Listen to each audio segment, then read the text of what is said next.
Sabe, nesse mundo acelerado em que vivemos, a gente está sempre procurando uma fórmula mágica para excelência, né?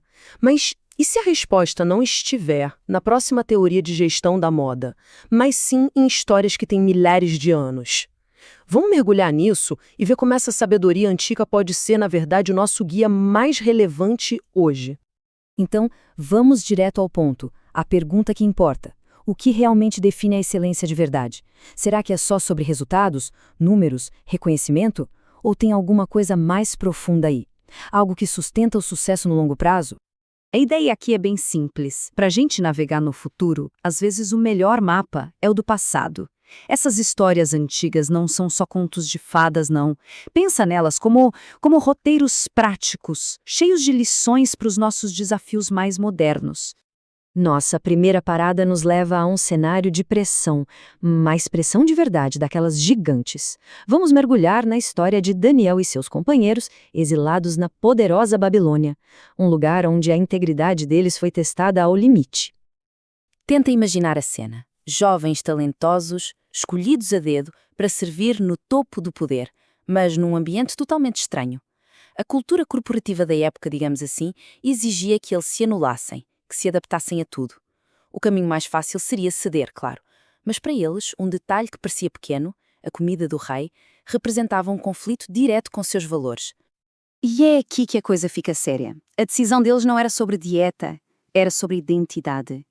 Eles escolheram defender aquilo que para eles era inegociável, mesmo que isso custasse a carreira e, quem sabe, até a própria vida.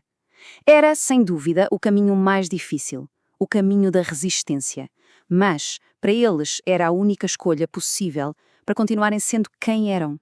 Agora, o mais fascinante é o resultado dessa decisão.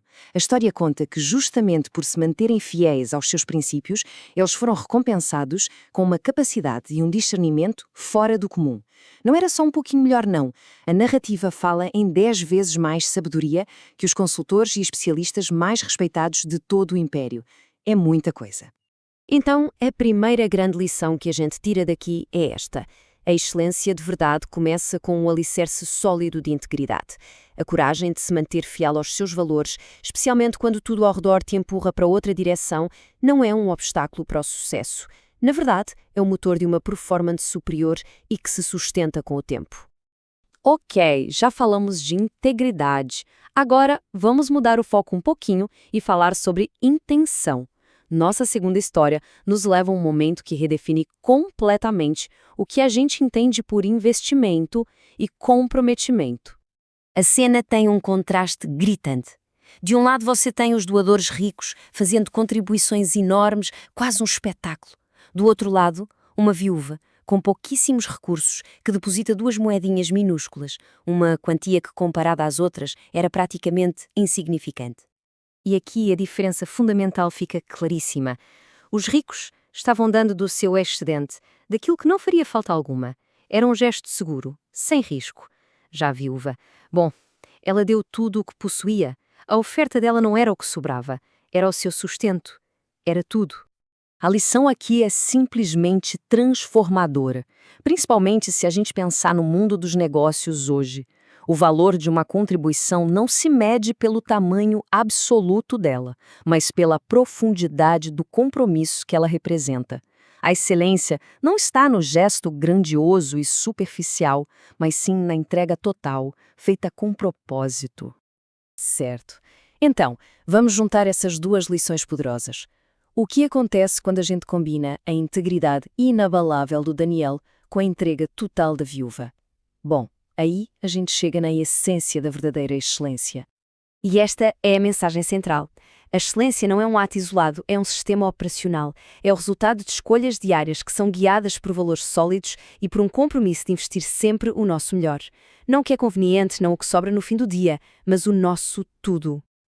Ok, a filosofia está clara, certo? Integridade e entrega total. Mas como isso funciona na prática, no dia a dia de uma empresa ou de um líder? Vamos analisar um modelo de 5 pilares que transforma esses princípios em ações concretas. E esse modelo amarra tudo o que a gente viu. Primeiro, a base de tudo, integridade. Assim como Daniel, um líder constrói sobre um alicerce ético que não balança com a pressão. Segundo, a busca pela excelência, aquele 10 vezes mais que vem do aprendizado e da inovação constantes. Terceiro, gestão de pessoas, que é reconhecer que a equipe é o maior ativo e investir nela com propósito. Quarto, alocação de recursos. Aqui entra a lição da viúva. Não é investir o que sobra do orçamento ou do tempo, mas alocar o tudo, o melhor foco, a melhor energia, o capital, de forma estratégica. E, por fim, a liderança servidora, que é entender que liderar não é ser servido, mas servir a equipe e a missão com humildade. E com esse modelo em mente, a análise agora se volta para dentro. A questão passa a ser não apenas sobre os outros, mas sobre as nossas próprias vidas e práticas. Então, fica a reflexão. Quais são aqueles princípios que nos definem? Aqueles que, assim como Daniel, a gente não abre mão, não importa a pressão do ambiente. E mais importante, como esses valores aparecem nas nossas decisões do dia a dia. E para a gente fechar, a pergunta final, que ecoa a lição da viúva. No trabalho, nos projetos, na carreira, estamos investindo o nosso tudo, o nosso melhor foco, nossa paixão total? Ou estamos dando apenas o que sobra no final do dia? A resposta para essa pergunta não define apenas os resultados que teremos, mas o legado que estamos construindo. Está disposto a investir o seu melhor? Qual o seu legado? Curta e compartilhe.